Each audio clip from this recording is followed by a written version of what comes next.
একজন সাহাবী রসুলের আল্লাহর রসুল একটা আদেশ দিছেন, কয়েকজনে মানছে ঠিকই, একটু দেরি করছেন। রসুল মনে কষ্ট পাইয়া কথা বলেন না, সালাম নাই। নবী মসজিদে আসেন, নামাজের সালাম, আবার চলে যান। সাহাবী পিছনের কাতারে দাঁড়ানো, নবী ফিরিয়াও তাকায় না। সাহাবীর মাথা গরম হয়ে গেছে, মায়ার নবী যদি আমার দিকে না তাকায়, আমার কপাল পোড়া, আমার কপাল পোড়া। পাগলের মতো হয়ে কি করবে? বাসায় গিয়ে কয়, বিবি রাতের গভীর, সবাই ঘুমায়, আমাকে নিয়ে চলো মসজিদে। মসজিদে নিয়া একটা রশি হাতে নিছে, রশি হাতে নিয়া ওই খুঁটির গোড়ায় বসছে, রিয়াজুল জান্নায়। বিবিরে বলে, বিবি রশি দিয়া খুঁটির সাথে আমার হাত এভাবে বাঁধো, ভালো করিয়া বান্ধো, আমি এখানে বসিয়া তওবা করব। বিবি বাইদা পরে কয়, যাও, আমি এখানে বসে আমার মালিকের কাছে কান্না করব।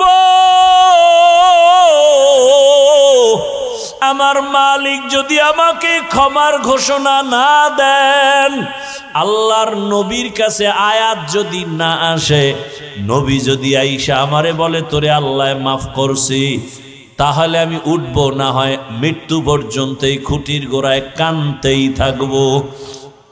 সাহাবীকে বেঁধে দিল বিবি খুঁটির গোড়ায়, এমন কান্না চলতেছে।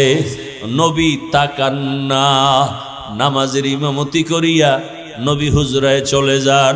সাহাবীর কান্না আর কান্না, ও আল্লাহ বেয়াদবি করে ফেলেছি, মাফ করে দাও আল্লাহ, দুনিয়ায় শাস্তি দাও, মরার পরে হাসরে শাস্তি দিও না, কারণ দুনিয়ার কষ্ট সইতে পারি না, জাহান্নামের কষ্ট কেমন করে সহ্য করব। সাহাবী এমন কান্না শুরু করছেন। কিছুদিন পর রহমতের নবী তার সামনে দাঁড়াইছে, দাঁড়ায় কয়, রে সাহাবী, আবার আল্লাহ তোর ব্যাপারে ক্ষমার ঘোষণার আয়াত দিয়া পাঠাইছে। আল্লাহ তোমার কান্না কবুল করেছেন, তোমারে আল্লাহ মাফ করে দিছেন, যাও তুমি বাসায় যাও।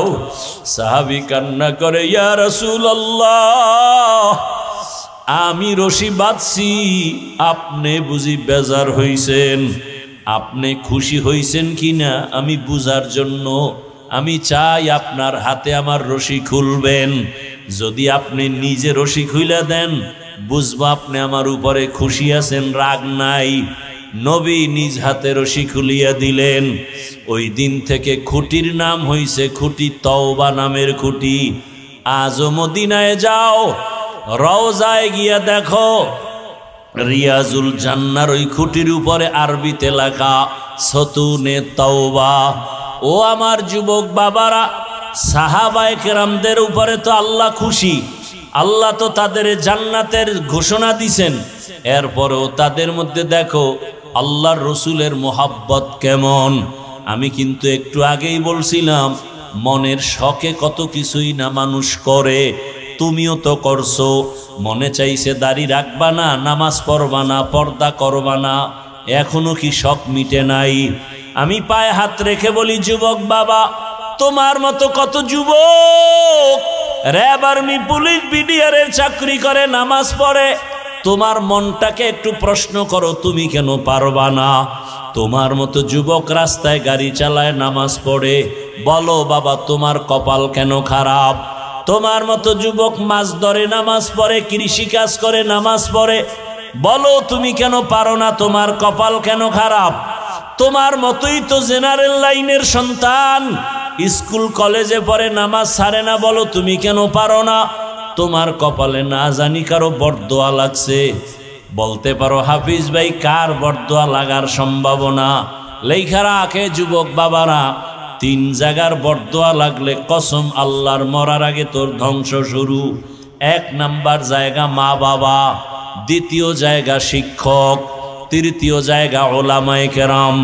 এই 3 জায়গার বরদোয়া যদি লাগে তোর ব্যবহারের কষ্টে, তোর জীবনটা মরার আগে ধ্বংস হয়ে যাবে। মা বাবার কলিজার দুঃখে যদি বলে আহ, একটা নিঃশ্বাস ছাড়ে, ওই নিঃশ্বাসটা তোর জন্য ধ্বংসের কারণ। শিক্ষক যদি তোমার মতো ছাত্রের ব্যবহারে কষ্ট পায়া নিঃশ্বাস ফেলে, ওই নিঃশ্বাস তোমার ধ্বংসের কারণ। ওলামায়ে কেরাম যদি তোমার আচরণে কষ্ট পাইয়া নিঃশ্বাস ফেলে, ওই নিঃশ্বাসটা তোমার ধ্বংসের কারণ। এখনো সময় আছে, তওবা করো রে বাবা। পর্দার আড়ালের মা বোনেরা, আপনার মতো কত মা কত বোন এখনো আছে, নামাজ ছাড়ে না, বেপর্দায় চলে না, মোবাইলে সময় নষ্ট করে না, স্বামীর মাল হেফাজত করে। ও আমার যুবক বাবারা, তোমার মতো যুবক যদি নামাজ পড়িয়া চাকরি করে, তুমি কেন পারবা না? তোমার মতো যুবক যদি লেখাপড়া করে নামাজ পড়ে, তুমি কেন পারবা না? তোমার মতো যুবক যদি ব্যবসা করে নামাজ পড়ে, তুমি কেন পারবা না? ও আম্মা জানেরা, বোনেরা, আপনার মতো মা, আপনার মতো বোন যদি পর্দা করে নামাজ পড়ে, স্বামীর মাল হেফাজত করে, মোবাইলে সময় নষ্ট না করে, আপনারা কেন পারবেন না? ও যুবক বাবা, অনেক কথাই রাগে হয়তো বলে ফেলেছি। আসলে আমি আপনাদের যাই বয়ান করি, আসলে হিসাব করে দেখলাম আমি এখনো মানুষ হতে পারি নাই। মানুষ আমাকে মাওলানা বলে সম্মানের চেয়ার আগায় দেয়। মাওলানা হওয়া সহজ, বক্তা হওয়া সহজ। ভালো কইরা অন্তরের বুঝাও, মানুষ হওয়া বড় কঠিন। ডাক্তার হওয়া সহজ, ইঞ্জিনিয়ার হওয়া সহজ, প্রফেসর হওয়া সহজ, টাকার মালিক হওয়া সহজ, মানুষ হওয়া কঠিন। ওরে যে ব্যক্তি মানুষ হবে তার জবানে গালি আসবে না। যে ব্যক্তি আসলে মানুষ হবে সে কাউকে খারাপ বলবে না। যে ব্যক্তি আসলে মানুষ হবে তার কোনোদিন তাকওয়ার উল্টা চলবে না। তার চোখ দিয়া গুনাহ হবে না, হাত দিয়া গুনাহ হবে না। অথচ বয়ান করি ঠিক, তবে আমার হাতের দিকে তাকায় দেখি গুনার কারণে আবার হাত না পাক, গুনাহের কারণে আমার চক্ষু না পাক। এরে যুবক, নিজের দিকে তাকাইয়া দেখ, জীবনে কত গুনাহ করেছ। ওরে মাকে কত কাঁদাইছো, খারাপ আচরণ করিয়া বাবারে কত কাঁদাইছো রে যুবক। খারাপ ব্যবহার করিয়া তোর শিক্ষকের কত কাঁদাইছো। খারাপ আচরণ করিয়া কত আলেমের কাঁদাইছো রে যুবক। পায়ে হাত রেখে বলি ফিরিয়া যা, মাওলার ধরা বড় কঠিন। ওরে আমার আল্লাহর ধরা থেকে কই পালায় যাবি? দুইটা পায়ে হাত রেখে বলি, মানুষ হওয়ার চেষ্টা করো রে বাবা। রসুলের আদর্শ ছাড়া কোনোদিন মানুষ হওয়া যায় না। মক্কার চরিত্রহীন মানুষগুলো শুধু রসুলের আদর্শের কারণে জান্নাতের সুসংবাদ পেলেন। আমি আপনাদের দোয়া নেওয়ার জন্য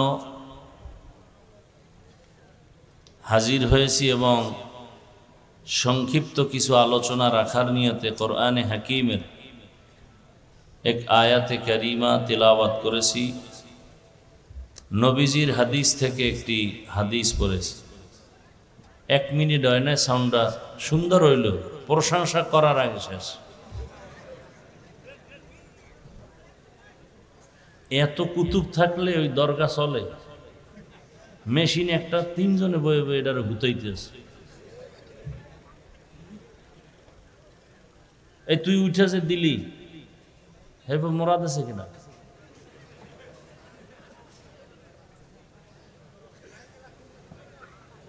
বিরক্তকর অবস্থা। আপনারা অনেক খারাপ মনে করেন, আমাদের এটা ফরজ। সাউন্ড ভালো লাগলে অনেক বয়ান করতে আর শরীরে কষ্ট লাগে না। 2 ঘন্টা 3 ঘন্টা বয়ান করলেও শরীরে কষ্ট আসে না, অনুভব হয় না যে কষ্ট হইতেছে।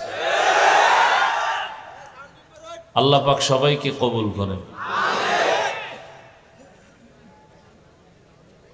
আয়াত এবং হাদিসের তরজমাটা শুনবেন, এরপরে আপনাদের ধৈর্যের উপরে কিছু ব্যাখ্যা। একটা কথা মনে রাখবেন, বয়ান করা কোনো বক্তার এলেমের বাহাদুরিতে হয় না এবং আমলের বাহাদুরিতেও হয় না। বয়ান হয় নিরেট আল্লাহর রহমতের দ্বারা এবং মাঠের শ্রোতাদের অন্তরের নির্ভেজাল ভালোবাসা মহব্বতের মাধ্যমে। বেয়াদবি ক্ষমা চেয়ে অনুরোধ করব বিনয়ের সাথে, আপনারা আমার থেকে অনেক দামি মানুষ, জ্ঞানী মানুষ, শিক্ষিত মানুষ। এক নাম্বার, আমি কিছু বুঝের কথা বলবো বুঝাবার জন্য।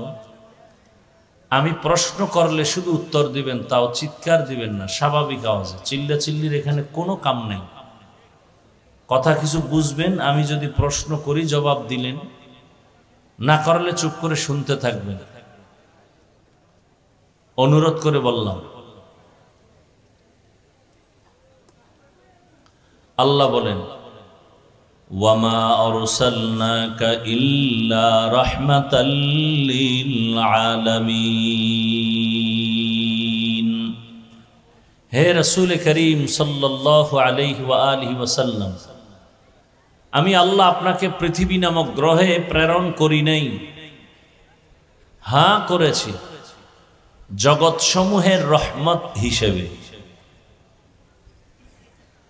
নবীজি হাদিসে পাকে বলেন, কুল্লু উম্মতি ইয়াদখুলুনাল জান্নাতা ইল্লা মান আবা, কিলা মান আবা, ক্বালা মান আতাআনি দাখালাল জান্নাতা ওয়া মান আসানি ফাকাদ আবা। দুনিয়ার সব উম্মত জান্নাতে যাবে, নবী বলেন, কিন্তু আমি মুহাম্মদকে যারা মানে না তারা জান্নাতে যাবে না।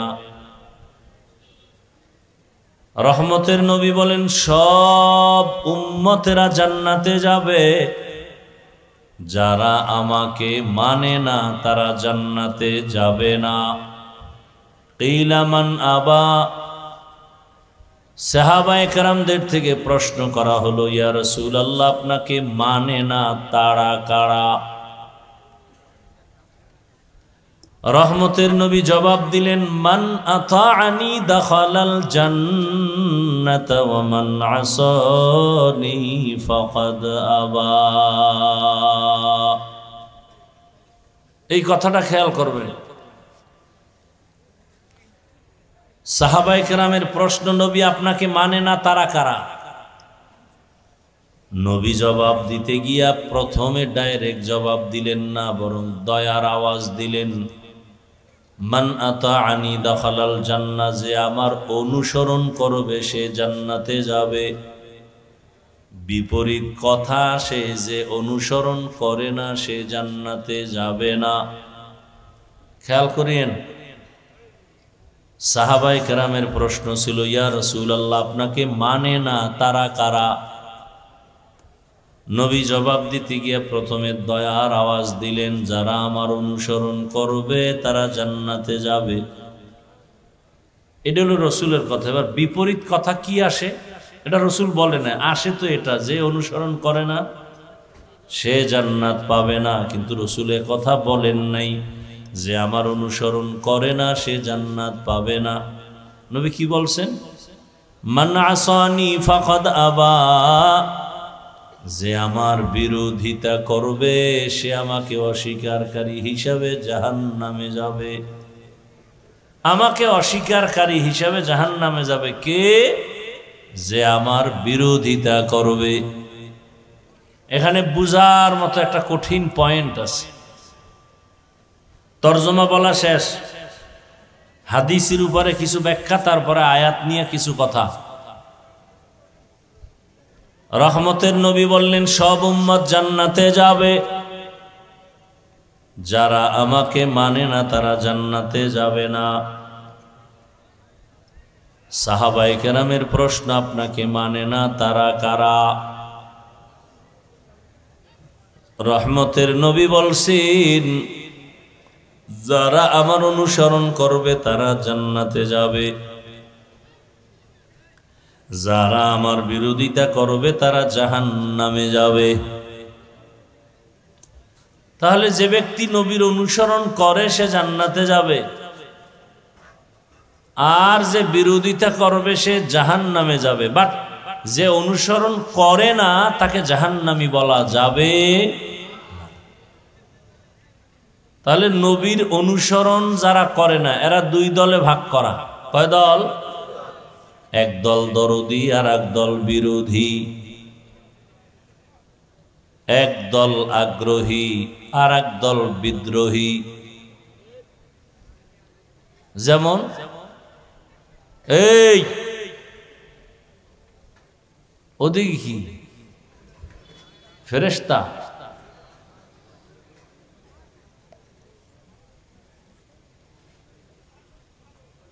এখান থেকে এক যুবকের আমি জিজ্ঞাসা করি ডান দিক থেকে, কথার কথা, এই যুবক তুমি বাবা নামাজ কেন পড়ো না? যুবক বলে হুজুর নামাজের অনেক দরকার, চেষ্টা করি পারি না, দোয়া করবেন। কি বুঝলেন ছেলেটা কি বিরোধী না দরদি? হ্যাঁ, আচ্ছা। এদিক থেকে একজনকে জিজ্ঞাসা করলাম, এই যুবক নামাজ কেন পড়ো না? বলা মাত্রই জবাব দিল, না পড়লে অসুবিধা কি? এরকম বেয়াদব আছে না নাই? কি বুঝলেন ওর জবাবে? আগ্রহী না বিদ্রোহী? রসুলের আদর্শ মানা না মানার বেলায় বিদ্রোহীর নাম বেঈমান। বিদ্রোহীর নাম এখনো ক্লিয়ার বুঝেন না? আরো বুঝেন। একজনে নামাজ পড়ে না আর একজনে নামাজ পছন্দ করে না, দুইজন সমান? যে নামাজ পড়ে না সে দরদি মুমিন, তাকে গালি দেওয়া যাবে না। আর যে নামাজ পছন্দ করে না সে বেঈমান, তাকে ছাড় দেওয়া যাবে না। ব্যবধান আছে না নেই? এক ভাই দাড়ি রাখে না, কিন্তু তার অন্তরে আগ্রহ আছে, গালি দেয়া যাবে না, সে মুমিন। আর একজনে দাড়ি পছন্দ করে না, তার অন্তরে বিদ্রোহের আগুন, সে ঈমানওয়ালা না, তাকে ছাড় দেওয়া যাবে না। পর্দা করে না আর পর্দা পছন্দ করে না, দুইটা কি এক? যে পর্দা করে না সে মুমিন, যে পর্দার বিধানকে পছন্দ করে না সে বেঈমান। ভালো করে বুঝেন। এত ডিস্টার্ব, এই হাত থাকতে মুখে কথা বলো কেন? জবান বন্ধ রাখেন। মোবাইলওয়ালারা আল্লাহ হেদায়েত না দিলে তো আমার 14 গোষ্ঠীর ক্ষমতা নেই। এই যে মোবাইল নিয়ে বসে আছেন, কোন আখামে যে আপনাকে ধাক্কায় যে একটা বেহেশতের বাগানে মোবাইল নিয়ে বসতে হবে। হাদিসের উপরে মোটামুটি আলোচনা বুঝাইতে পারছি কিনা জানি না। দুই ব্যক্তি নামাজ পড়ে না, একজন আগ্রহী আর একজন বিদ্রোহী। দুই ব্যক্তি সমানভাবে দাড়ি রাখে না, ব্যবধান কোথায়? একজন আগ্রহী আর একজন আগ্রহী মুমিন, বিদ্রোহী বেঈমান। আগ্রহীকে গালি দেওয়া যাবে না, বিদ্রোহীকে ছাড় দেওয়া যাবে না। দুইজনই পর্দা করে না, কিন্তু একজন আগ্রহী আর একজন বিদ্রোহী। আগ্রহী মুমিন, বিদ্রোহী বেঈমান। আগ্রহীকে গালি দেয়া যাবে না, বিদ্রোহীকে ছাড় দেয়া যাবে না। আসেন আয়াতের উপরে যাই। ওয়ামা আরসালনাকা ইল্লা রাহমাতাল লিল আলামিন।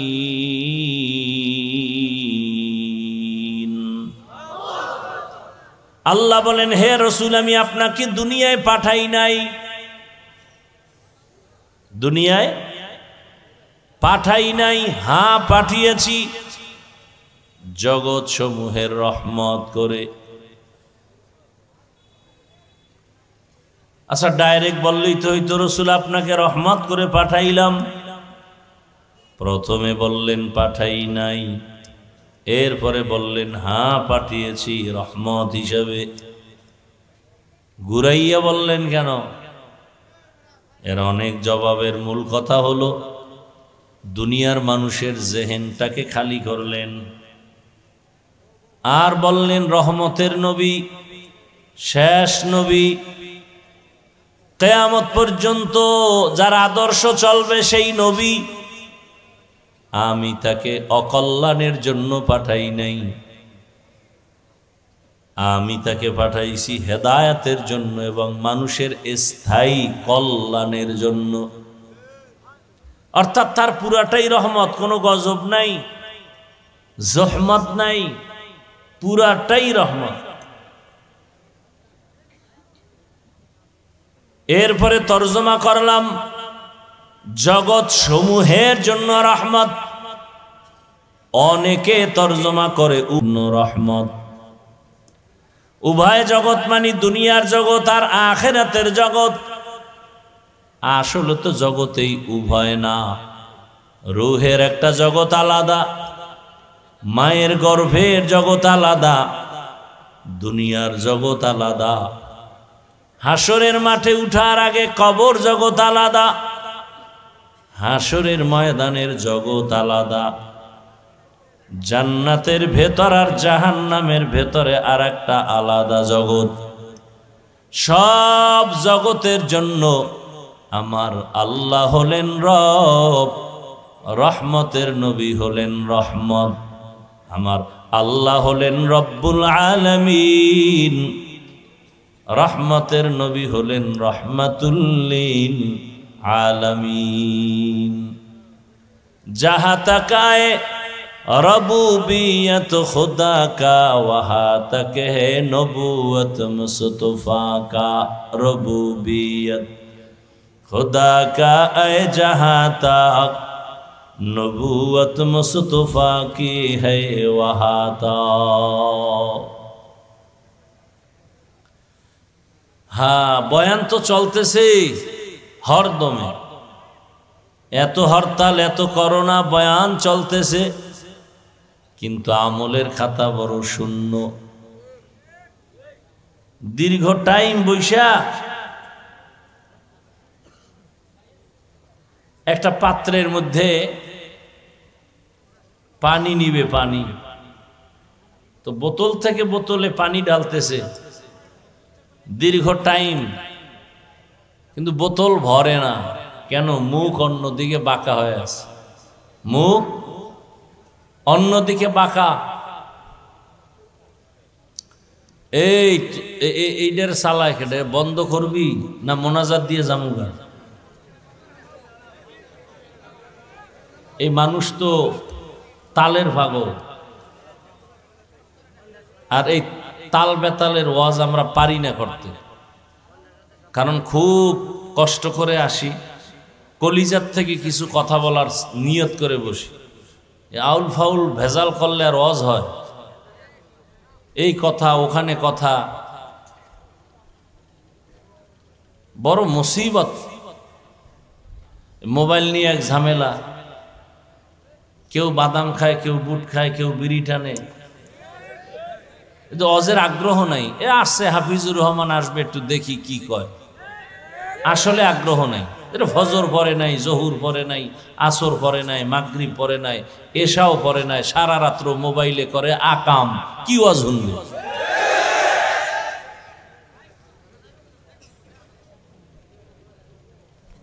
এতটা হৃদয় থেকে বয়ান করি, আল্লাহ সাক্ষী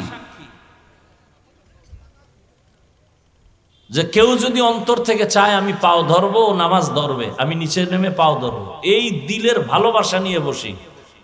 মনের আগ্রহ উল্টা পাল্টা হলে, একটু আগেই বললাম শুরুতে, বয়ান কোনো বক্তার এলেম দিয়ে হয় না, আমরা পারি না। আমরা তাদের থেকে বয়ান শিখে আসছি যাদের সামনে পান খাইলে স্টান উঠে মারতো মাথার উপরে, আর তাদের বয়ানে গলা কাটা মুরগির মতো মানুষ কান্ত গড়াগড়ি করত। আল্লাহর কসম চোখে দেখে আসছি, তাদের থাপ্পড় খেয়ে এখানে আসছি, তাদের লাত্তি খাইছি জীবনভর, আর জুতা টানছি। এগুলো সহ্য করতে পারি না। একটা থানায় মানুষ নিয়ে পুলিশে পিটায়, কাঁদে না? আর কোরআনের বাগানে বয়ান চলতেছে, পেছনে মানুষ কাঁদতেছে, ওরে মারলো কে? আমরা সেই নিয়ত নিয়ে কলিজা দিয়ে কথা বলার চেষ্টা করি, তামাশা করতেছে বসে বসে এখানে।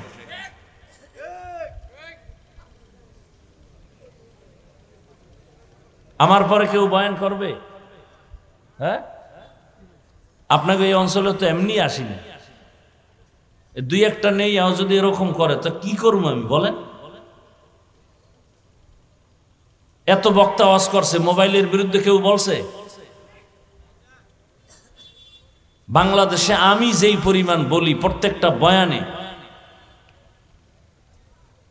এখন আপনি বলবেন সব হুজুরেরা বয়ান করে যায়, আপনার এত বাজে কা?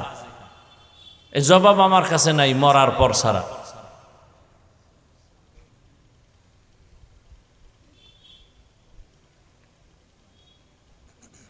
আল্লাহ আমাদের সব ভাইকে হেদায়াত দান করুন। আমি শুরুতে বলছি আপনারা কোনো আওয়াজ দিবেন না। আমি যদি বলতে বলি, জিজ্ঞাসা করি, ঠান্ডা মাথায় কথা বলবেন। আমি তো এখানে গদবান্দা কানে হাত দিয়া চিৎকার দিয়া কিছু বইলে যেমন না, এগুলি বলা বাদ দিয়ে দিছি। এখন আপনার সাথে মতামত পেশ করতেছি। এটারে কি কয়, টকশো হয় না, প্রশ্ন উত্তর। আপনার সাথে আমি মতামত দিতেছি, এটা এভাবে, এটা এভাবে, আপনি মানেন কিনা, ব্রেনে ধরে কিনা, আমি আপনাকে বুঝাইতে আসছি। তা আপনি আর একদিকে তাকায় থাকলে আমি আপনাকে কি বুঝাবো?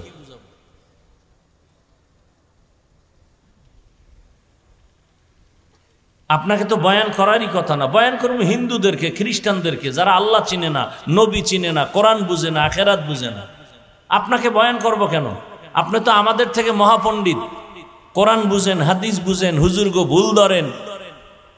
তা বয়ান তো আপনাদেরকে করার কোনো কথা না। অথচ আপনার পেছনে ঘুরতে ঘুরতে ঘুরতে ঘুরতে কুত্তার মতো ঘুরি সারা দেশে। আমি একা না, লক্ষ লক্ষ ওলামায়ে কেরাম, তাবলিগলারা, পীর সাহেবরা, জুমার খতিব ইমামরা, ফলাফলের পরও জিরো। এটা এমন একটা জায়গা, রসুলের হাদিস মতে বসার সাথে সাথে সবার গুনাহ মাফ। এটা তো এইরকম বরকতি জায়গা, আপনি তো একবারও চিন্তা করলেন না যে আল্লাহ আমাকে কোথায় বসাইছে। এ খেরের মধ্যে বসছেন, কেউ মাটিতে বসছেন, অথচ এই মানুষগুলোর মোটেও সম্মান নাই। কোথাও গেলে একটা চেয়ার আগায় দিবে, সেই মানুষগুলো মাটিতে বসার মানে কি? অন্তরে কোনো কষ্টও নাই। এখানে বসতে কপাল লাগে, ভাগ্য লাগে, আল্লাহ যাকে কবুল করে সে বসতে পারে। কিন্তু এরপরও যে শয়তান এখানে নাই তা না। এক শয়তান প্যান্ডেলের বাইরের থেকে অপেক্ষায় আছে, ধোকা দিবে। আর এক শয়তান রসুলের হাদিস মতে আপনার ডানে বামে আছে, ধোকা দিবে। ওঠ, ভাল লাগে না, ওঠ। এই মিয়া তোমরা আওয়াজ দিও না, বারবার বলতেছি। আর এক শয়তান আপনার বডির ভেতরে আছে, এটাকে বলে নফস শয়তান। তিন শয়তান, জিন শয়তান, মানুষ শয়তান, নফস শয়তান। জিন শয়তান প্যান্ডেলের বাইরে, ও আজান শুনলে আসতে পারে না, কোরআনের তেলাওয়াত শুনলে দূরে যায়। আর এক শয়তান আছে বডির মধ্যে, নফস। এটা বাইতুল্লাহর দেওয়াল ধরলেও ভিতরে আছে, ও আসা দেবে ভিতরে বসে। পৃথিবীতে বয়ান করার মতো, কথা বলার মতো কষ্টের কোনো কাজ নেই। এজন্য বারবার বলছি, মাইক নিয়ে এত করছে, আপনারা অনেকে বিরক্ত বোধ হন। কি করব, না বললেও হয় না। একটা কণ্ঠ তো আল্লাহর দেওয়া, আমার এখানে বাহাদুরি করার কিচ্ছু নেই। আল্লাহ যদি চায় এক সেকেন্ডে কণ্ঠ শেষ। এক বক্তা আমাদের পরিচিত বন্ধু বয়ান করতে গিয়া এই রোজার আগে একটা চিৎকার দিছে, কণ্ঠ বসে মানে বন্ধ, আর বয়ান আসে নাই, সাইরে দিয়া চলে গেছে। দীর্ঘদিন হসপিটালে ছিল। সেদিনও মাদ্রাসায় আসছিল। আল্লাহরে কইলাম, আল্লাহ কিসের বাহাদুরি করি? বয়ানের মধ্যে একটা চিৎকার দিছে, কণ্ঠ শেষ। পরে ডাক্তার টাক্তার দেখাইয়া, কবিরাজ দেখাইয়া এরপরে মোটামুটি এখন সুস্থ। কিসের বাহাদুর? এত কষ্ট কেন করি? এতগুলো মানুষের মধ্যে আমাদের দরকার, সব হেদায়েত হবে না। রসুলের বয়ানে কোনো ভেজাল আছে ভাই? তো তার বয়ানে আবু জাহাল কালেমা পড়লো না কেন? কি বলবেন? আবু জাহাল কালেমা পড়ে না, রসুলের বয়ান ঠিক মতো হয় না, এই দোষ দিবেন? এর মানে হলো হেদায়েতের মালিক আল্লাহ, কোনো বান্দার হাতে হেদায়েতের চাবি নাই। এজন্য রসুলের মতো ব্যক্তি যাকে এক নজর দেখলে জাহান্নামের আগুন হারাম, যেই রসুল যেখানে কদম রাখে সেখান থেকে দীর্ঘ বছর শুধু মেশকের ঘ্রাণ, যেই রসুলের ঘাম আম্মাজান আয়েশা বোতলে ভরে রাখেন আর মেশক আম্বর হিসেবে ব্যবহার করেন, যেই রসুলের দিকে একটা বার তাকাইলে পেটের ক্ষুধা নিবারণ হয়ে যায় 1 সপ্তাহ, তো সেই রসুলকে 13 বছর দেখার পরেও যেই বেঈমানের ঘরের বেঈমান কালেমা পড়ে না, ওর কপাল কত খারাপ। অথচ সেই রসুলকে 27 বছর বয়সের যুবক তরবারি নিয়ে যায় তার কল্লা ফালাইতে, গিয়েই রসুলকে দেখা তরবারি ফালায় বলে আমাকে কালেমা পড়ায় দেন। বুঝেন, বুঝার কথা বলতেছি, তাল মিলাইয়েন না, বুঝার চেষ্টা করেন। 13 বছর বয়ান শুনে কালেমা পড়ল না কেন ওই বেঈমান? আর রসুলকে জবাই করতে আসছে 27 বছরের ছেলেটা, তরবারি ফালায় কালেমা পড়ে ফেললো। নাম কি? এর নাম কফাল, মনে রাখবেন। নিজেরে তো মহা বাহাদুর মনে করেন, কিন্তু মানুষ হইছেন কিনা চিন্তা করা দরকার। বাহাদুর তো দাবি করেন, মানুষ হইছেন কিনা সেই চিন্তা করেন।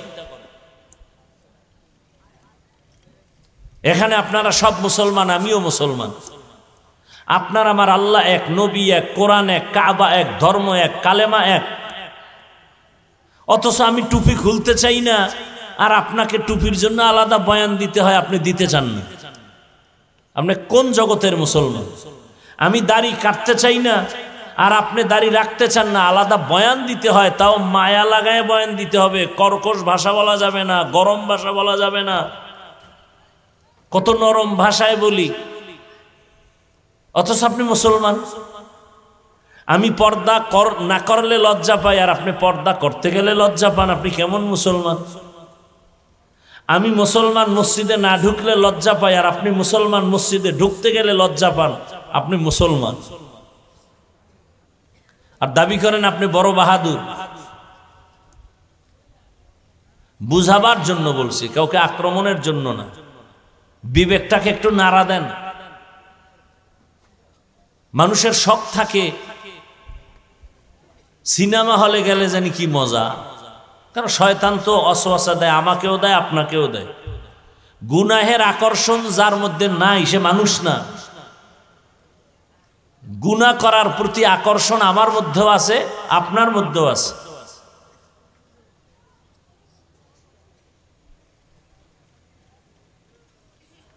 আল্লাহ, বিবেকটাকে নাড়া দেন। মনে শখ আসছে দাড়ি কাটলে না জানি একটু কেমন কেমন ইয়াং ইয়াং লাগে, কাটছেন না? কত বছর হইছে না, এখনো শখ মিটে নাই? আর কত বছর কাটলে শখ মিটবে বলেন? আর হায়াত বাকি আছে কতদিন বলেন? মনের শখ লাগছে, পার্কে গেলে কি জানি একটা স্বাদ আছে, মজা আছে, গেছেন না? ও যুবক বাবারা, কতবার গেছো, এখনো কি শখ মিটে নাই? আর কত বছর পার্কে গেলে শখ মিটবে? আর হায়াত বাকি আছে কতদিন বলো? বেয়াদবি, ক্ষমা চাই, বুঝাবার জন্য বলছি। বিবেকের উপরে আমি আক্রমণ করতেছি, নাড়া দিচ্ছি, একটু হিসাব মিলাও। আজকে এখানে বসে আছো, আল্লাহ না করুন হতে পারে কালকে হসপিটালের বেডে তুমি রোগী। কিসের বাহাদুর? এখান থেকে বাসায় রওনা হবা, রাস্তার মাঝে আল্লাহ না করুক দুর্ঘটনা হতে পারে, পারে না? কেউ হয়তো টেলিফোন করবে, গতকালকের বয়ানে আসছিল, আজকে সে নাই, রাস্তা অ্যাক্সিডেন্ট হয়ে মারা গেছে। তবে ভাগ্য তোমার ভালো যদি বয়ান থেকে যাওয়ার পথে আল্লাহ নিয়ে যায়, আর নিয়ত থাকে তওবার, শহীদি মরণ হয়ে যায়।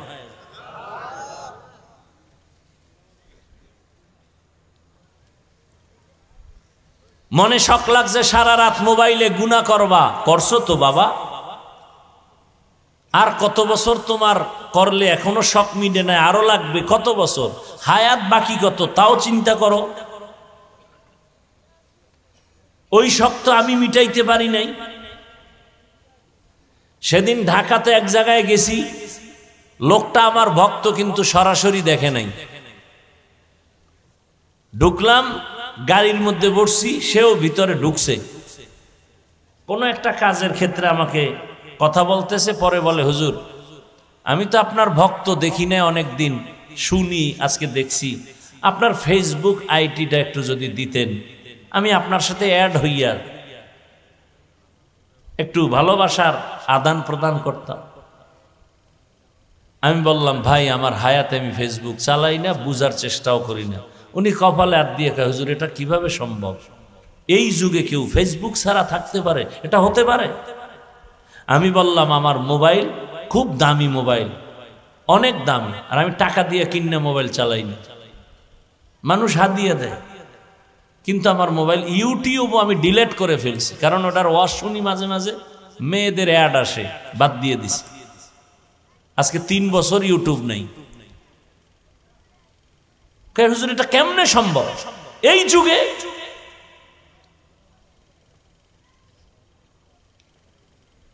আর তোমার তো ফেসবুক না চালাইলে ঘুম হয় না।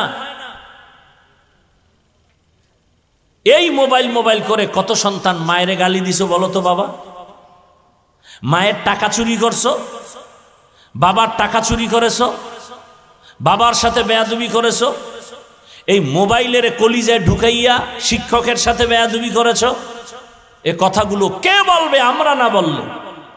আমি তো তোমাকে জাহান্নাম থেকে বাঁচাতে চাই, আমি তো তোমার সম্মান চাই। তুমি ডাক্তার হও, ইঞ্জিনিয়ার হও, প্রফেসর হও, তবে বেয়াদব হইয়া অসম্মানী হইও না। সম্মানের ডাক্তার হও, সম্মানের ইঞ্জিনিয়ার হও। আর যদি বেয়াদব মার্কা ডাক্তার হও, তাসলিমার মতো জুতা খাইয়া এ দেশ থেকে পালাতে হবে, লাশ হয়ে দেশে আর আসবে না। আমি তো চাই তুমি ডাক্তার হও, পুরা বাংলাদেশ যেন তোমাকে মাথায় নিয়ে সম্মান করে, সেই ডাক্তার হও। আমি তো চাই তুমি একজন এসপি হও, ডিসি হও, ওসি হও, কিন্তু বেয়াদব হইও না। তুমি এমপি হবা, ধন্যবাদ, জনগণের দায়িত্ব পালন করবা, তোমাকে পালিয়ে যেতে হবে কেন? তোমার ঘর, তুমি ঘরে থাকবা, তোমার ঘর, তোমার বাড়ি, তোমার টাকা, সে ঘরে তুমি ঘুমাতে পারবে না, এমন অপরাধ তোমার থেকে প্রকাশ পাবে কেন? ঠিক ঠিক বলেন যারা, তাদেরকেও সতর্ক করি, অন্যের বিপদ দেখে আনন্দিত হইয়েন না, ওই বিপদ আপনাকে ঘিরে নিতে সময় লাগবে না। যারা খুব ঠিক ঠিক করেন আপনারাও রেডি থাকেন, কঠিন শাস্তি, কঠিন, খুব সাবধান। সাপে অমুকেরে কামড় দিছে, আপনি আফসু মানে হাইছেন না যে ও মইরা যাবে। আপনাকে যদি কামড় দেয়, এই দুর্নীতিবাজেরা, চান্দাবাজার, ধান্দাবাজের দলেরা, বিগত দিনের পৃথিবীর ইতিহাসে যারা মানুষের উপরে জুলুম করেছে, তাদের কপালে যা হয়েছে, তুমি যদি জুলুম করো তোমার কপালেও তাই হবে।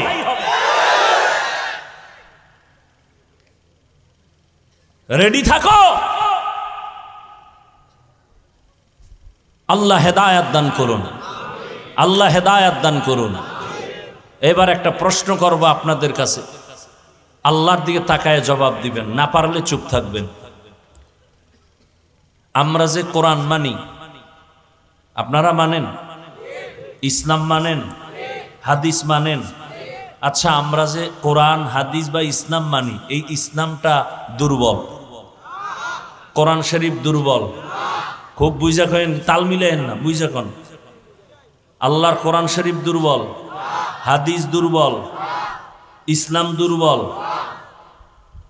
আর একটু খোলামেলা বলি, মানুষের জীবনে যত সমস্যা হতে পারে কিয়ামত পর্যন্ত, সব বিষয়ের সমাধান কি কোরআন হাদিস ইসলামে আছে? পরিপূর্ণ না অর্ধেক? কিন্তু আপনাদের তো দাবিটা পরিপূর্ণ সঠিক দাবি না। আমি আপনাদের থেকে যে শুনছি, আপনারা প্রায় সময় বলেন রাষ্ট্রের ব্যাপারে ইসলামে কিছু নাই, রাষ্ট্রের ব্যাপারে কোরআনে নাই কিছু। মানে আরেকটু আপনারা বলেন কিভাবে যে ইসলামে রাজনীতি নেই। তার মানে হলো কোরআন ইসলাম হাদিস সব দিক থেকে কমপ্লিট, রাষ্ট্রের ব্যাপারে কোরআন শরীফও দুর্বল, ইসলামও দুর্বল। তা কেন ওই কথা বলেন? আল্লাহ সব লাইনের সমাধান দিছেন, রাষ্ট্রের সমাধান দেন নাই। আচ্ছা, এবার আরো বলেন, সুলাইমান নবী গোটা দুনিয়া পরিচালনা করছেন, এই ঘটনা কোরআনে আছে না নাই? ইউসুফ নবী মিশরের অর্থমন্ত্রী ছিলেন, এই ঘটনা কোরআনে আছে না নাই? জুলকারনাইন বাদশাহ পুরা দুনিয়া পরিচালনা করছেন, কোরআনে ঘটনা আছে না নাই? আসেন, আমার রসুল মদিনার রাষ্ট্র চালাইছেন কি চালান নাই? আবু বকর ওসমান আলী চালাইছেন না চালান নাই? এ ঘটনা ইসলামে নাই। তো কেন আপনি বলেন ইসলামে এটা নাই? বরং আমি ঢাকায় বলেছি, পৃথিবীতে রাজনীতির মধ্যেই একমাত্র পবিত্র রাজনীতি ইসলামী রাজনীতি। দুনিয়ার সব রাজনীতি নাপাক, ইসলামী রাজনীতি পাক। আল্লাহ হেদায়াত দান করুন, বুঝার তৌফিক দান করেন। রাগ করছেন? আমি কোনো দলকে খারাপ বলতেছি? কোনো খারাপ না। আমি ডাক্তারকে খারাপ বলবো কেন? বহু ডাক্তার নামাজ পড়ে দাড়িওয়ালা নাই, আমি কেন বলবো ডাক্তার হওয়া খারাপ? বহু ইঞ্জিনিয়ার নামাজ পড়ে দাড়িওয়ালা নাই, তা আমি কেন বলবো ইঞ্জিনিয়ার হওয়া খারাপ? বহু RAB, army, police, BDR, OC, DC, SP নামাজি নাই, তা আমি কেন বলবো র্যাব হওয়া খারাপ, ডিসি হওয়া খারাপ? যে খারাপ তাকে বলবো খারাপ, তাও সেই ব্যক্তি খারাপ না, তার চরিত্র খারাপ। সে যদি তওবা করে বলে আর গুনাহ করব না, তা আল্লাহর কাছেও ভালো। এজন্য বাংলা একটা কথা আছে, পাপকে ঘৃণা করো, কি বাকি অংশ কি পাপীকে নয়। এর ব্যাখ্যা কি? ব্যাখ্যাও আপনার খবর নাই, ও শুনেন খালি এতটুকু। ব্যাখ্যা কি? পাপকে ঘৃণা করো, পাপীকে নয়। কি বুঝলেন এটার দ্বারা? যে অপরাধটা করছে তাকে ঘৃণা করিও না, বরং তার অপরাধটাকে ঘৃণা করো। তার মানে তুমি আগে যাইতা তার কাছে একবার, এখন যাবা বারবার, গিয়া তারে বুকে লাগাইয়া তারে বুঝাইয়া তার থেকে ওই অন্যায় সরাইতে হবে। আর আমরা উল্টো বুঝি কি, যে কইছে পাপকে ঘৃণা করতে, কইছে পাপীকে না। তার মানে ও লোকটা ভালো আর অন্যায় গুণটা ভালো না, অতএব ওর কাছে সালামও দেওয়া যাবে না, যাওয়া যাবে না। আল্লাহ হেদায়াত দান করুন। এই একটা আউলে এতগুলো কথা আমাকে বলাইলেন। আমি অন্যান্য বক্তাদের মতো আমি অহংকার হয় কিনা আল্লাহ মাফ করেন, আমি হাফিজুর রহমান নিজে নিজে বলি আমার এলেম নাই, আমল নাই, এই পর্যন্ত আসার পেছনে আমার পুঁজি, জীবনে কারোর সাথে বেয়াদবি করি নাই, মা বাবার চোখের পানি আর আমার ওস্তাদ আল্লাহওয়ালাদের নেক নজর। যে যত বিরোধিতা করতেছে আল্লাহ দেখতেছি সম্মান কমায় না, আরো বাড়ায় দিতেছে। কারণ আমি ভালোবাসি আপনাদেরকে হৃদয় থেকে, এখানে কারোর সাথে আমার দুশ্মনী নাই, পরিচয় নেই। আমি যতটা কথা বলতেছি ওয়াল্লাহি আমার কলিজার একেবারে ভেতর থেকে চূড়ান্ত ভালোবাসার আলোকে বলতেছি। আমি বক্তা হিসাবে গতানুগতিক টানটন দিয়া চলে গেলাম না। আমি চাই একটা মানুষও যদি এতগুলো মানুষের মধ্যে তওবা করে দাড়িওয়ালা হয়, নামাজি হয়, আমার বয়ান, আমার চেষ্টা, আমার কষ্ট সফল। এজন্য আমি আপনাদেরকে আপন বানাইতে চাই, কাউকে এমন কথা বলে দূরে সরাতে চাই না। আল্লাহ সবাইকে কবুল করেন। ওয়ামা আরসালনাকা ইল্লা রাহমাতাল লিল আলামিন। হে রাসূল, আমি আপনাকে দুনিয়ায় পাঠাই নাই, হ্যাঁ পাঠাইছি জগৎ সমূহের রহমত করিয়া। উভয় জগতের রহমত আর জগৎ সমূহের রহমত, এইটা বুঝাইতে গিয়া পেছ লাগাইছে, এই কথা সেই কথা। আর এই মোবাইল নিয়ে এই ঝামেলাগুলো বেশি। আল্লাহ মোবাইলের গুনাহ থেকে আমাদেরকে হেফাজত করেন। আমরা এমন অবস্থা যে নিজের ভুল নিজে ধরতেও পারি না, কেউ ধরাইয়া দিলেও মানি না। আর আমি বলি নিজের ভুলটা নিজে ধরতে পারাটা আলাদা নেয়ামত, কেউ ধরাইয়া দিলে স্বীকার করা আর একটা নেয়ামত।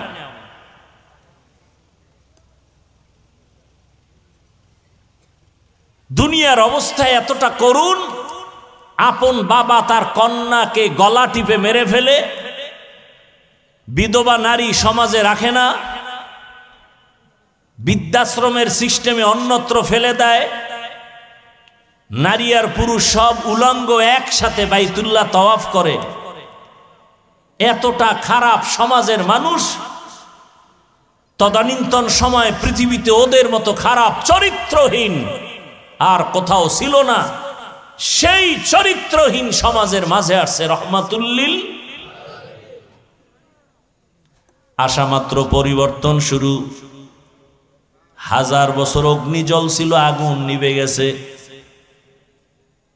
আম্মা জান আমেনা বলেন, দুনিয়ার নারীরা বাচ্চা গর্ভে নিয়ে যখন চলে, কত মাথা ব্যথা, কত কষ্ট, খানা নাই, ঘুম নাই। আমার গর্ভে মুহাম্মদ আসছেন, আমার কোনো মাথা ব্যথা নাই, পেটে ব্যথা নাই, কোনো অসুস্থতা নাই। দুনিয়ার বাচ্চারা জন্মলগ্ন প্রসব বেদনা, মায়েরা এই পরিমাণ চিল্লায়, ঘুমের মানুষ সজাগ হয়ে যায়। আমি আমেনার কোনো চিৎকারের আওয়াজ নাই। দুনিয়ার বাচ্চারা মায়ের গর্ভ থেকে যখন আসে, রক্ত যায়, কত কান্না। আমার সন্তান দুনিয়াতে আসছে, কোনো কষ্ট নাই, রক্ত নাই। দুনিয়ার বাচ্চারাই সেই কান্না শুরু করে। আর আমার সন্তান মুহাম্মদ দুনিয়াতে আসা মাত্রই সাথে সাথে রবের প্রশংসা করেছে।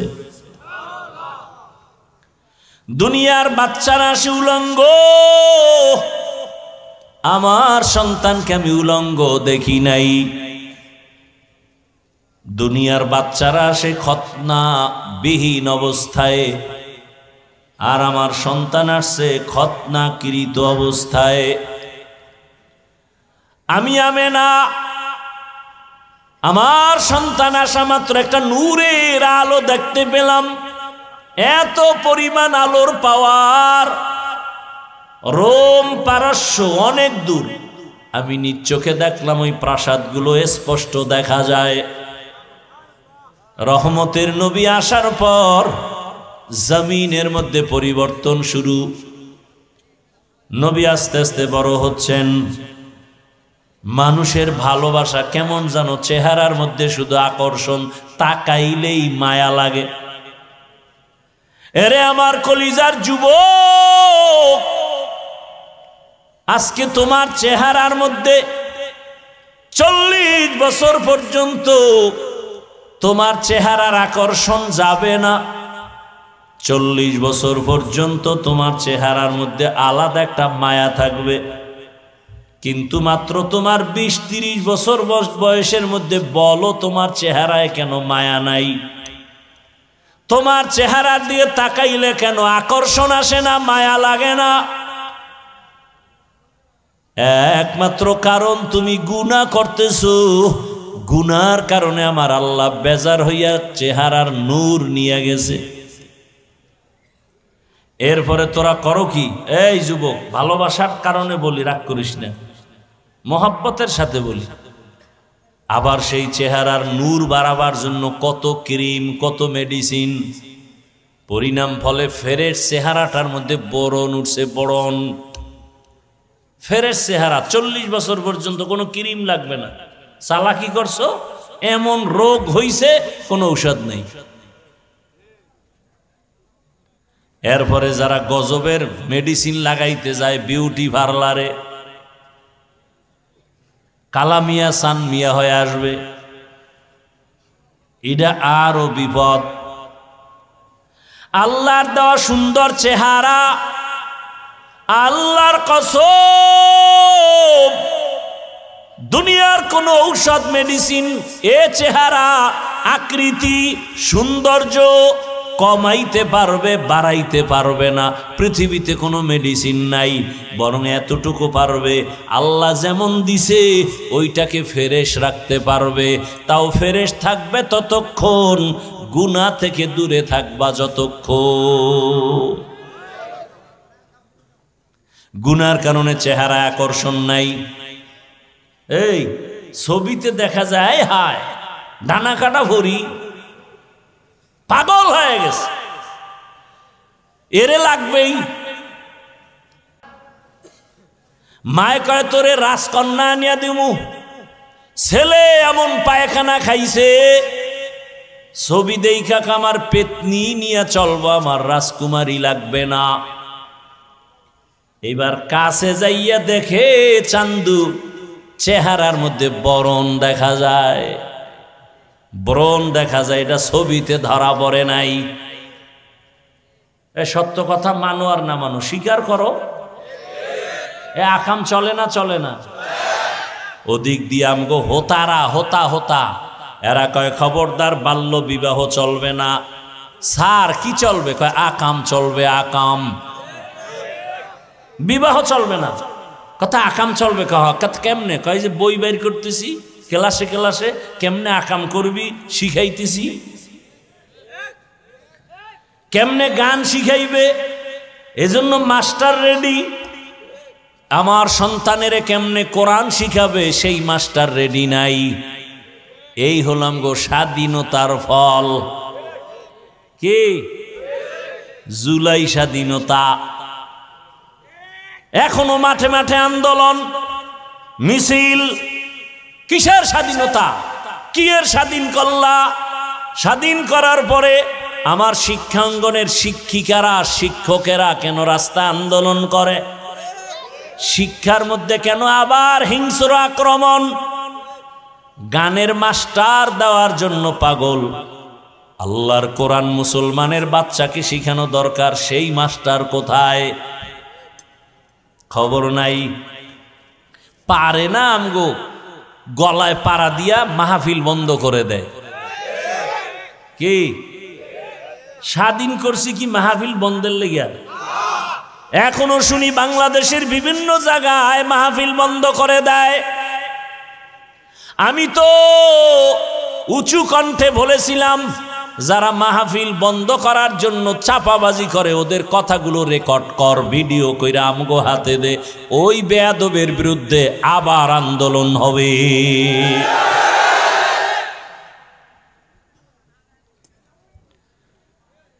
ভাইরা আমার, বাংলাদেশের 53 বছর ইতিহাস বলে ওলামায়ে কেরাম যে কাজে গেছে সেই কাজ সফল হয়েছে। ওলামায়ে কেরাম যে আন্দোলনে নেমেছে সে আন্দোলন সফল হয়েছে। ওলামায়ে কেরাম এখন আন্দোলনে নামছে, পায়খানা আর খাবো না, আমরা এখন পবিত্র রাষ্ট্রনীতি চাই, দুর্নীতি চাই না, জুলুম চাই না। আমার বোন নির্বিঘ্নে রাস্তায় হাঁটবে, আক্রমণ হবে কেন? মায়ের সামনে বাবার সামনে মেয়েকে ধর্ষণ করা হবে কেন? এটি ইন্ডিয়ার খবর। বাবা তার মেয়েকে হোটেলে ঢুকাইয়া, আপন মেয়ে, আজকের রাতের জন্য তুই আমার কাছে স্ত্রীর মতো। নাউজুবিল্লাহ আসে না? আল্লাহ হেদায়াত দান করেন।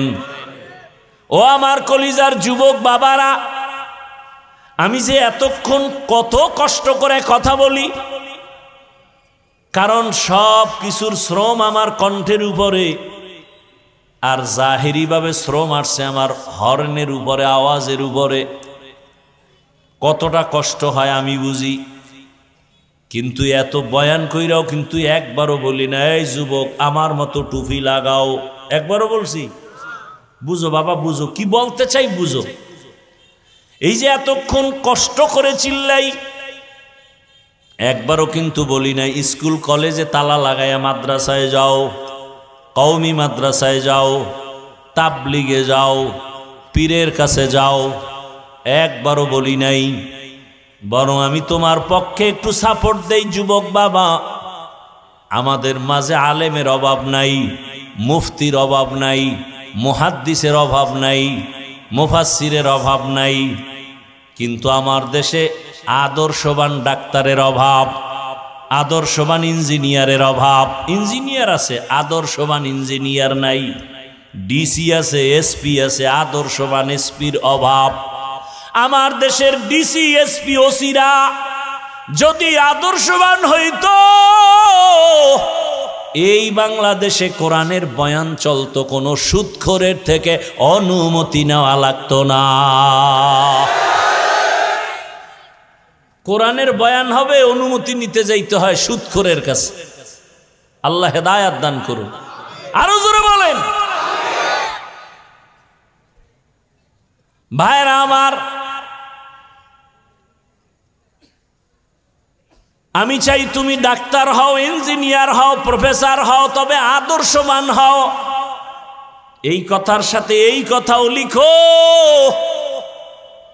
সব যুবকদের আমি তো একটা মনের ভালোবাসার আবদার করি, 200 টাকা খরচ করে একটা ব্যানার বানাও, 2 ফিট 3 ফিট।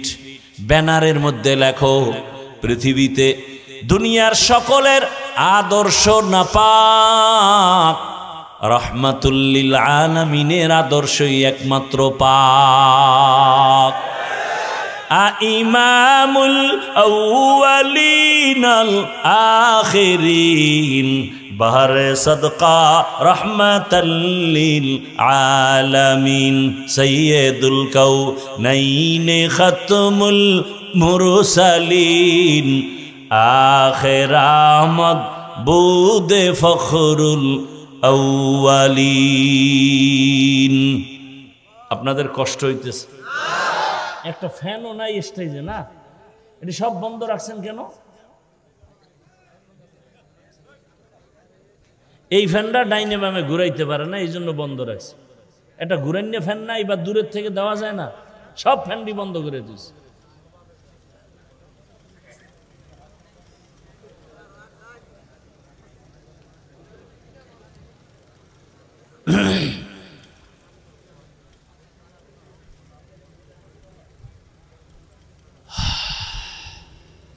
ওয়ামা আরসালনাকা ইল্লা রাহমাতাল লিল আলামিন।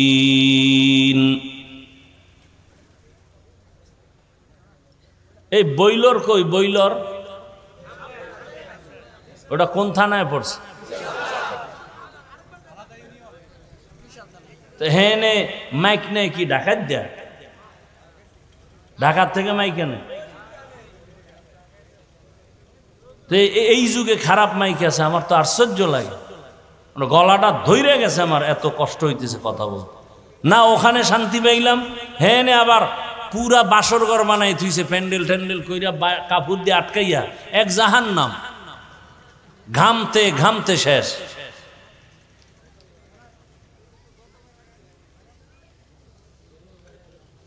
তো বইলর বয়ান করি কত সুন্দর, কি সাউন্ড! মনে হয় ফজর পর্যন্ত বয়ান করলে একটু বিন্দু কষ্ট লাগবে না। আর এখানে আমার কলিজা শক্ত হয়ে যাইতেছে, গলা ভেঙে যাইতেছে। আমার তো প্রতিদিন প্রোগ্রাম, একাধিক প্রোগ্রাম।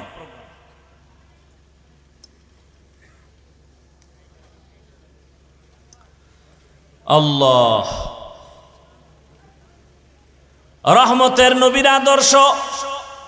মক্কা নগরীতে আসার পরে নবী বড় হলেন, কত বেঈমানরা মূর্তি পূজা করে।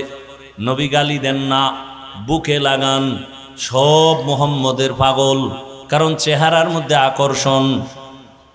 রহমতের নবীর চাহনির মধ্যে আকর্ষণ। শুধু কি মানুষ, নবী রাস্তা দিয়ে হাঁটেন, দুপার্শ্বের গাছ নুইয়া রসুলের সালাম দেয়। কে কে? গাছ। মদিনাতুল মুনাওয়ারা রসুলের রওজা মোবারক, এর পাশেই তো যেই জায়গা, এটাকে বলে রিয়াজুল জান্নাহ। ওই রিয়াজুল জান্নায় কয়েকদিন আগে গেলাম। ও আল্লাহর বান্দারা, ওখানে তো এখন কঠিন আইন, হাজি সাহেবরা একবারের বেশি ঢুকতে পারবে না। 10 মিনিট হইলেই পুলিশে কয় উঠো। আমগো বাংলাদেশি সন্তানরা ওখানে ডিউটি করে, হুজুর আপনি থাকেন, পুলিশ কিছু বলবে না। আসরের নামাজের পরে ঢুকলাম, পুলিশ আসছে, ওরা কয় আমাদের বাংলাদেশের পুলিশ চলে গেছে। মাগরিব পর্যন্ত রিয়াজুল জান্নায় বসা, এই স্টেজ বরাবর রিয়াজুল জান্নার জায়গা হবে, একটু হালকা বড় হবে। রিয়াজুল জান্নাহ এমন জান্নাতের টুকরা, পার্শ্বেতে রসুল শোয়া আছেন। হাদিসে বলে রসুল শোয়া না, রসুল সর্বাবস্থায় সেজদায় আছেন, আল্লাহর মহব্বতের মারেফতের মজা নিতেছেন। রহমতের নবী পার্শ্বে রিয়াজুল জান্নাহ গ্রুপ গ্রুপ আসতেছে। ওখানে যত বড় বড় পিলার, ওই রিয়াজুল জান্নার পিলারগুলোর কালার আলাদা, কার্পেটের কালার আলাদা। পিলারের উপরে খুঁটিতে ওই কোন খুঁটি নাম লেখা আছে সতুনে আয়েশা, আয়েশার খুঁটি। আবার এক খুঁটিতে লেখা আছে সতুনে উস্তুনে হান্নানা। নবী এক মরা খেজুর গাছে ট্যাক লাগাইয়া জুমার খুতবা দিতেন। কিছুদিন পরে এটা বাদ দিয়া নতুন মিম্বর বানাবেন। মানুষ যেমন কান্না করে, খেজুর গাছ তেমন কান্না করে। বুখারী শরীফের ঘটনা। নবী বলে খেজুর গাছ কাঁদো কেন, কি চাও? আপনার বিরহের বেদনায় কান্না করি। কে কয়? খেজুর গাছ। নবী কয় কি করব? দোয়া করি তুই তাজা হ, খেজুর আসবে, আমার উম্মত খাবে। কয় না তো কি চাও? কয় মানুষের মতো আমার জানাজা দিবেন, এখানে দাফন করবেন, হাসরের ময়দানে আপনার সাথে জান্নাতে থাকব। নবী তাই করলেন। ওই খুঁটি বরাবর একেবারে নিচে ওই খেজুর গাছ দাফন করা এখনো আছে। খুঁটির উপরে লেখা আছে সতুনে উস্তুনে হান্নানা।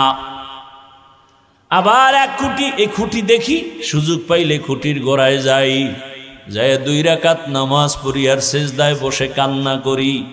কারণ পুলিশগুলো মোনাজাত দিতে দেখলে ওরা অন্যরকম ভাবে, সেজদায় গিয়া কান্না তো আরো মজার কান্না। মাওলার দরবারে কান্না করি। এই খুঁটির কাছে 2 রাকাত, ওই খুঁটির কাছে 2 রাকাত। হঠাৎ করে দেখি এক খুঁটির উপরে লেখা সতুনে তওবা, তওবা নামের খুঁটি। আমি তো ইতিহাস জানি, তওবা নামের খুঁটি মানে কি?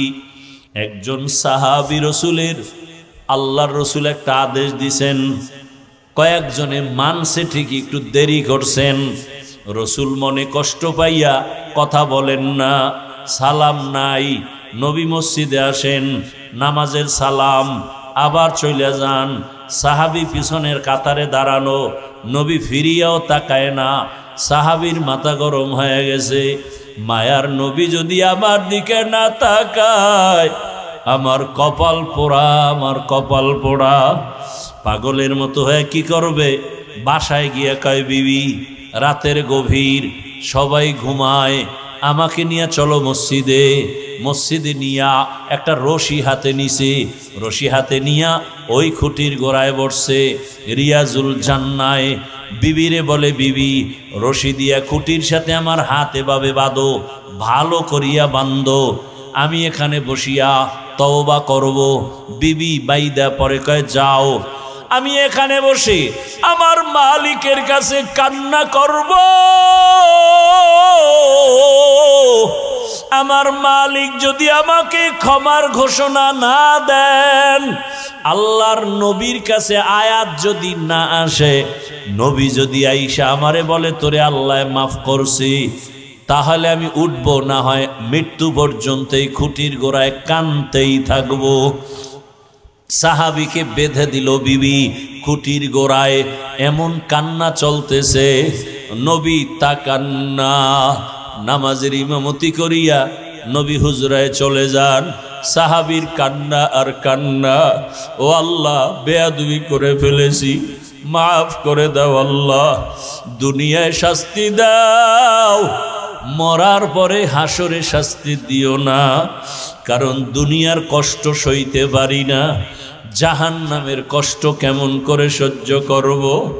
সাহাবী এমন কান্না শুরু করছেন।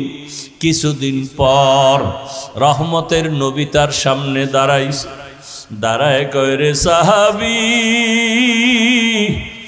আমার আল্লাহ তোর ব্যাপারে ক্ষমার ঘোষণার আয়াত দিয়ে পাঠাইছে।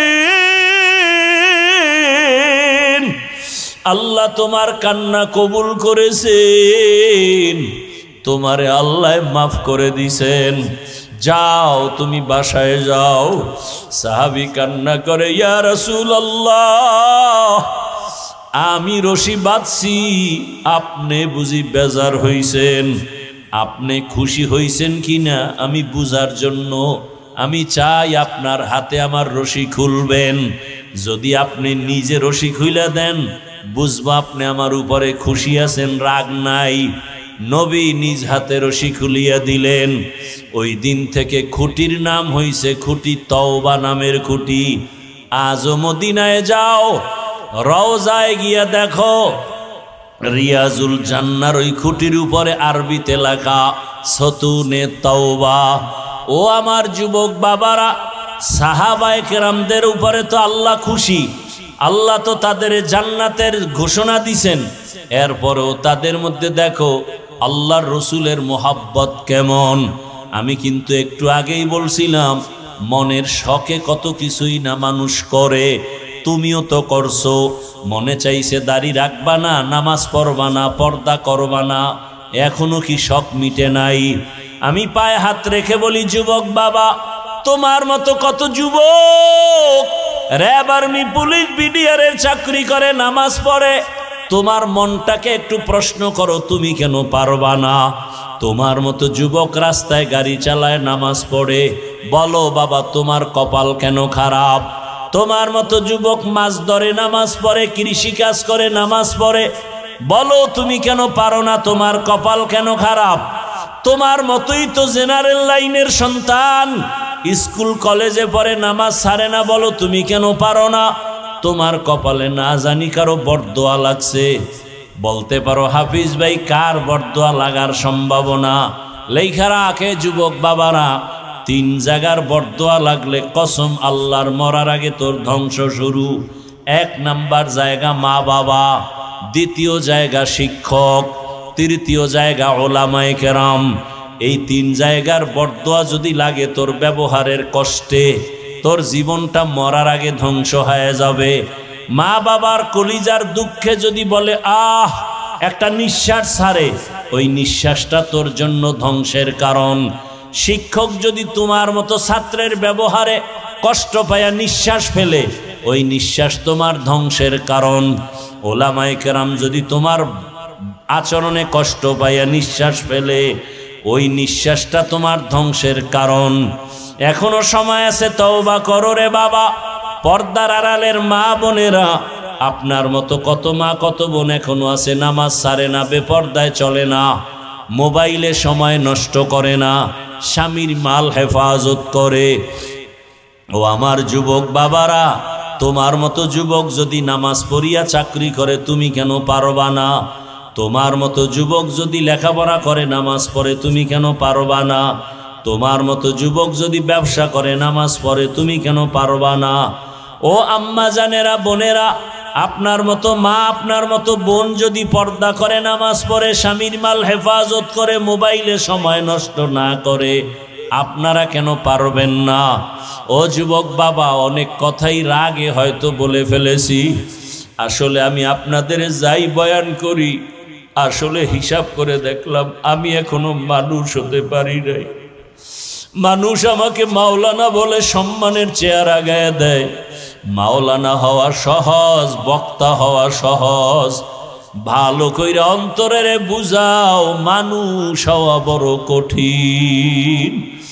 ডাক্তার হওয়া সহজ, ইঞ্জিনিয়ার হওয়া সহজ, প্রফেসর হওয়া সহজ, টাকার মালিক হওয়া সহজ, মানুষ হওয়া কঠিন। ওরে যে ব্যক্তি মানুষ হবে তার জবানে গালি আসবে না, যে ব্যক্তি আসলে মানুষ হবে সে কাউকে খারাপ বলবে না, যে ব্যক্তি আসলে মানুষ হবে তার কোনোদিন তাকওয়ার উল্টা চলবে না, তার চোখ দিয়া গুনাহ হবে না, হাত দিয়া গুনাহ হবে না। অথচ বয়ান করি ঠিক, তবে আমার হাতের দিকে তাকায় দেখি গুনার কারণে আবার হাত না পাক, গুনাহের কারণে আবার চক্ষু না পাক। এরে যুবক, নিজের দিকে তাকাইয়া দেখ, জীবনে কত গুনাহ করেছ। ওরে মাকে কত কাঁদাইছো, খারাপ আচরণ করিয়া বাবারে কত কাঁদাইছো রে যুবক, খারাপ ব্যবহার করিয়া তোর শিক্ষকের কত কাঁদাইছো, খারাপ আচরণ করিয়া কত আলেমের কাঁদাইছো রে যুবক। পায়ে হাত রেখে বলি ফিরিয়া যা, মাওলার ধরা বড় কঠিন। ওরে আমার আল্লাহর ধরা থেকে কই পালায় যাবি? দুইটা পায়ে হাত রেখে বলি, মানুষ হওয়ার চেষ্টা করো রে বাবা। রসুলের আদর্শ ছাড়া কোনোদিন মানুষ হওয়া যায় না। মক্কার চরিত্রহীন মানুষগুলো শুধু রসুলের আদর্শের কারণে জান্নাতের সুসংবাদ পেলেন। নবীর আদর্শের কারণে বেলালের মতো কত কালো মানুষ দামি হয়ে গেল। মায়ার নবী মেরাজ থেকে আসিয়া কয়, বেলাল, জান্নাতের মধ্যে তোমার আওয়াজ পাইছি হাঁটার, তুমি এমন কি আমল করো? ইয়া রাসূলুল্লাহ, তেমন কোনো আমল করি না, তবে আমার মনে বলে একটা আমল আছে, সব সময় করি, ওযু করিয়া 2 রাকাত নামাজ আদায় করি। বেলালের মতো কত কালো মানুষ এত কষ্ট জীবনে সহ্য করছে, তারপর আমার আল্লাহকে ভুলে নাই। ও যুবক বাবা, শুধু একটা কথা অন্তরকে বুঝাইও যে তোমার মতো জেনারেল লাইনের যুবকেরা যদি গাড়ি চালায়, চাকরি করে, ব্যবসা করে, লেখাপড়া করে, নামাজ পড়ে, তোমার সমস্যাটা কোথায়? এখনো তওবা করো, মনে মনে আল্লাহকে ডাকো, আর বলো ডাক্তার হও, ইঞ্জিনিয়ার যাই হও না কেন, আদর্শওয়ালা মানুষ হইও, আদর্শবান ডাক্তার, আদর্শবান ইঞ্জিনিয়ার হও। এখন মনে মনে আল্লাহকে পেছনের গুনাহ থেকে মাপ চাও, মনে মনে আল্লাহকে বলো, হে মালিক, এই হাতের দ্বারা কত গুনাহ করেছি, চোখের দ্বারা গুনাহ, জবানের দ্বারা গুনাহ, আমার গুনার খবর আল্লাহ মা জানে না, বাবায় জানে না, কেউ জানে না, আল্লাহ আপনি জানেন। আমার অন্যায়ের খবর আমার আপনজন জানলে কেউ কাছে রাখতো না। আল্লাহ আপনি জানিয়াও কত দয়া করছেন, রাগ করে খানা বন্ধ করেন নাই, আমার গুনার কারণে আপনি রাগ করিয়া পানি বন্ধ করেন নাই, বরং আপনি বারবার আমাদের ডাকছেন তওবা করার জন্য। আমরা তওবার দরজায়ও যাই নাই, আলেম ওলামারা ডাকছে তাও শুনি নাই। আজকে থেকে তৈরি হয়েছি মাওলা, আর গুনাহ করব না, আর দাড়ি কাটবো না, নামাজ ছাড়ব না, বেপর্দায় চলবো না, মা বাবার সাথে বেয়াদবি করব না, শিক্ষকের সাথে বেয়াদবি করব না, ওলামায়ে কেরামের পরামর্শ নিয়া, নবীর তরিকা মানিয়া, আদর্শ মানিয়া মরণ পর্যন্ত চলবো। ডাক্তার হলেও আর নামাজ ছাড়ব না, ইঞ্জিনিয়ার হতে গিয়াও নামাজ ছাড়ব না, ব্যবসা করতে গিয়া আর নামাজ ছাড়ব না, চাকরি করি বা না করি নামাজ ছাড়ব না। অন্তর থেকে যদি মাওলাকে তওবার নিয়তে বলা যায়, আল্লাহ দরজা খুলে দিবেন, ফিরাইয়া দিবেন না। তবে এটাও সত্য কথা, বয়ানের শুরুতেই বলছিলাম, আবু জাহাল নবীরে দেখলো, 13 বছর বয়ান শুনিয়াও কালেমা কপালে আসে নাই। আর ওমরের মতো বান্দা 27 বছরে নবীকে জবাই করতে গিয়া কালেমাওয়ালা হয়ে গেছে। এখন ওমরের অনেক সম্মান। ও আমার যুবক বাবারা, জানি না এখানে কার কপালটা ওমরের মতো কবুল হয়ে যাবে, আর কার কপালটা আবু জাহালের মতো পুড়িয়া যাবে জানি না। আল্লাহর কাছে মাথা নত করে তওবা করো, আর দাড়ি কাটবা না, নামাজ ছাড়বা না, বেপরদায় চলবা না, মা বাবার দোয়া নিয়া, শিক্ষকের দোয়া নিয়া, উলামায়ে কেরামের পরামর্শ নিয়া নবীজির সুন্নাত অনুযায়ী চলবা। যাদের খাঁটি তওবার নিয়ত আছে আল্লাহকে বলো আল্লাহ তওবাওয়ালা জিন্দেগি দান করেন, তওবার উপরে মজবুত হইয়া চলার তৌফিক দান করেন, আমিন।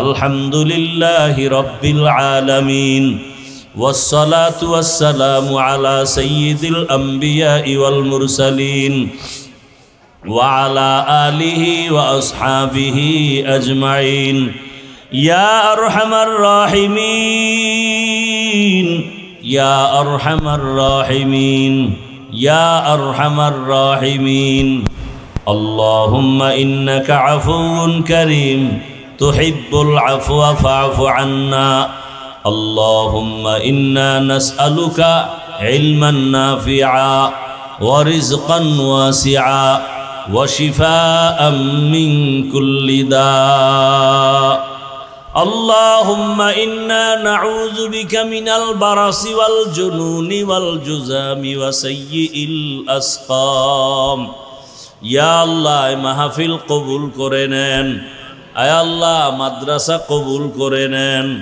মসজিদ কবুল করে নেন।